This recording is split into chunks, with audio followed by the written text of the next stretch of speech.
I'm Charlotte N. Lucas with Nowcast SA, and I am here with Francine Romero, who is the Associate Dean at the College of Public Policy at UTSA, and you're also taking the lead for this particular policy, civic engagement and government accountability for the next step of SA 2020.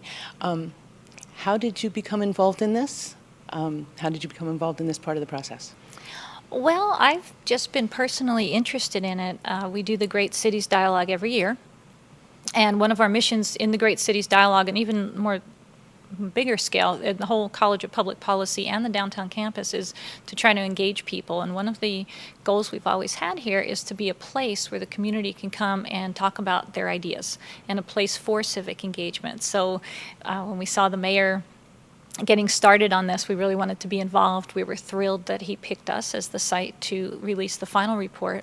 And so then I had the idea of actually Councilwoman Ivy Taylor, who is a lecturer in Public Administration Department, was the first one to have the idea that we should partner Great Cities this year with SA 2020.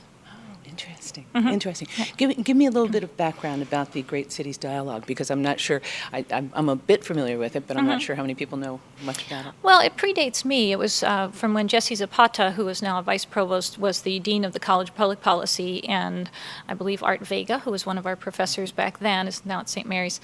They had the idea of doing just a Great Cities Dialogue and just talking about what makes a city great, and thinking about that, and thinking about how we could have some events here that would explore that idea. And we've done different things. Sometimes we just have somebody come in and give a lecture, but we try to be a little bit more interactive with it. So 2 years ago, we did a conference on natural resource protection in San Antonio, and we had people talk about the past and the great things we've done and what we could do into the future.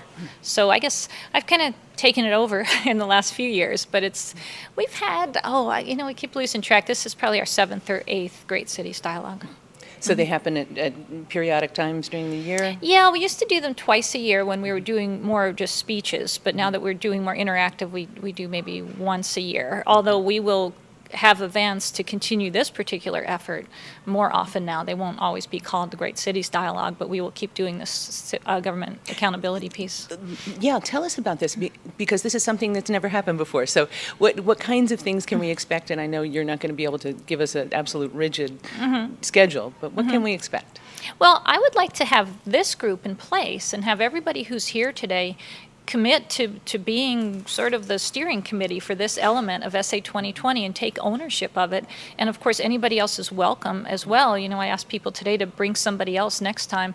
I will not let this be the kind of thing where everybody goes to one meeting and never shows up again. So we will have a series of meetings. I think at the end of today we'll have a better sense of how many more meetings we need, but we will have an agenda. We will have particular things and say, okay, what do we need to make these happen? And maybe we'll start breaking out into subcommittees or something.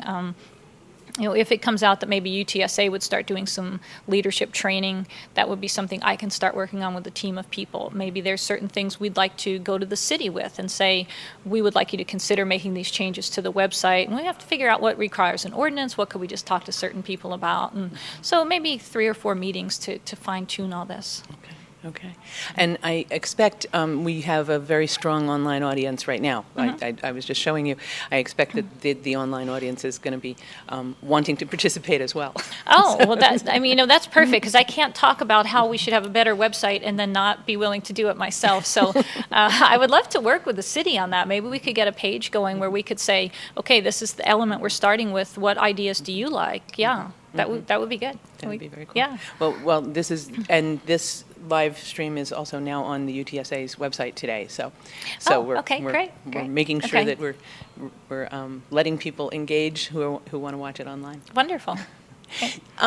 Tell me, you're now sort of challenged with building a community, or at least keeping a community of enthusiastic people together. What in your background led you to this?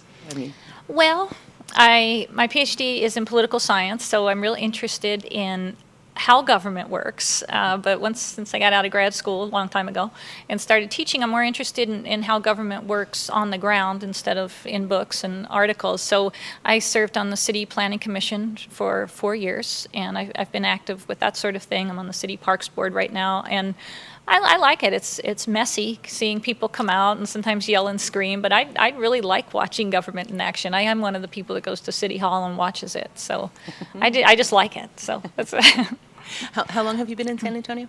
Since 1997. Since 1997. And where were you before that? I was in California. Well, I grew up in New Jersey. I went to graduate school in California, and I taught a couple years at Middle Tennessee State University, and then I came here. Okay. We have found that a lot of either expats or students in school have been joining us online. So, okay. There are people all over. Wonderful. Including Okay, in Stanford and stuff like that. Oh, okay. Tend to be engaged in this. So Great. That's pretty cool. Great. How long do you see this process going here?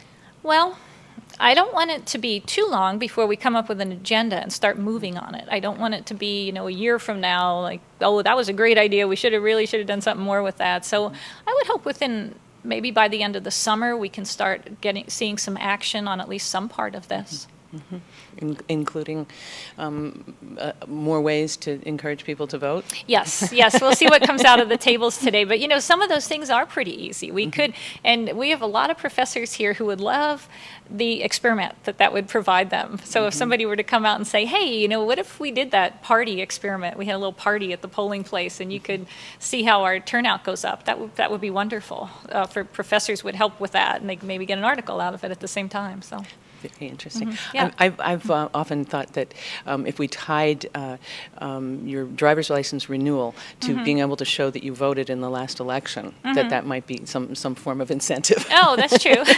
I don't know if it's legal under state law, but no, but I mean a serious incentive that says you got to show that you you played. Right. You showed up the game. Remind me one more time, what are the challenges at each of those tables right now that the folks are coming up with? Well, they each have two topics. So we have voter turnout. How can we increase voter turnout? Building community capital, which is how can we just get people interacting with each other more, just as an end in itself or because of the other things we know can happen. For example, it'd be interesting to know if when people have a community garden, more of those people turn out to vote once they do that. So these things kind of cross-cut. But building community capital, getting people to talk to each other within their neighborhoods, across their neighborhoods might be nice. Leadership training, do we want to do more? And not just leadership training, but getting people, training them to think about leadership. So into the pipeline and then once they're in. So leadership training, do we want to do something here at UTSA to try and get people thinking about being on boards and commission, running for public office, perhaps even doing a training for people a broader training once those people are selected. And then finally, the government accountability, transparency. I think people might be thinking about a lot of e-government sorts of things. How could we get more information, better information on the city's website, and maybe some bigger pieces about particular steps the city could take, like some of those, like an ATL STAT program, to just get more information out to the public, more performance-based measures.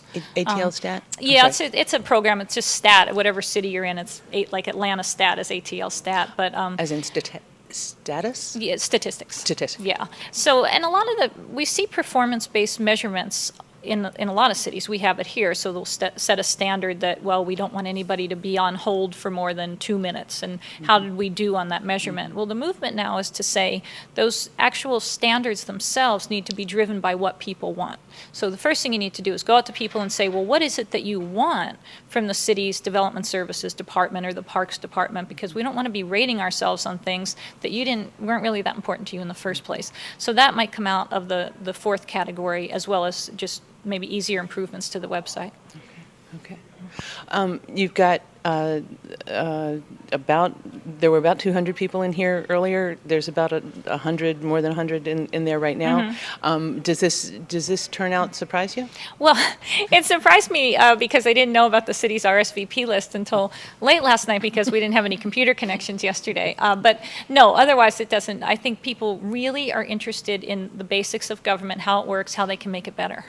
And for the SA 2020s, I mean, we've seen hundreds and hundreds of people come out to everything. Yeah. Yeah. I mean, so it's been a strong crowd throughout. And, yes.